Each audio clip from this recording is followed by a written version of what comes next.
से भर ली गंगा जल, दिल में बसल शिव के नाम।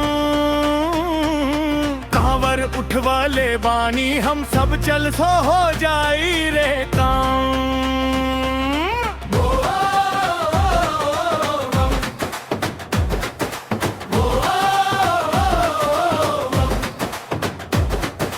बैद्यनाथ धाम के बोटे पथिया, मन में उठे नया उमंग।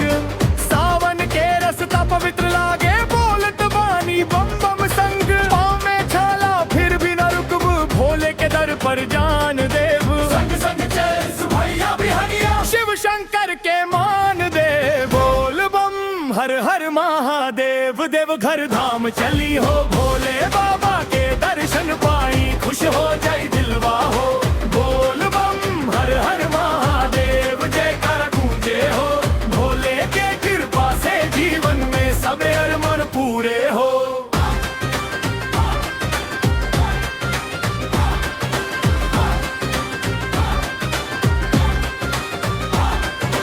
डाक बम जैसे रफ्तार बड़े, मनवा में बसल भरोसा। बढ़िया संग के जय घोष से टूट जाला सब दुख को सा।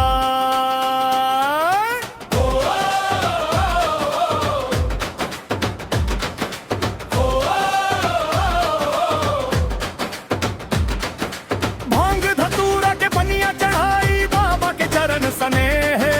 सोनू जैसन चमके दुआर, महके ही पावन ने है। डमरू के गूंजे जब गगनवा, सारा दुखवा भागल जाई। भोला के नाम पे हमनी के हर संकट टली जाई। बोल बम हर हर महादेव, देव घर धाम चली हो। भोले बाबा के दर्शन पाई, खुश हो जाई दिलवा हो।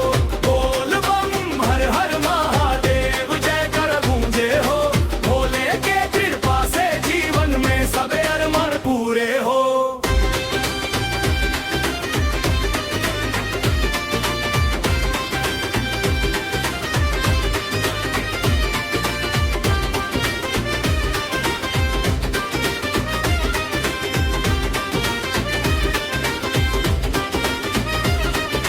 सावन के पवित्र महीना, भक्ति में मन रंगाई।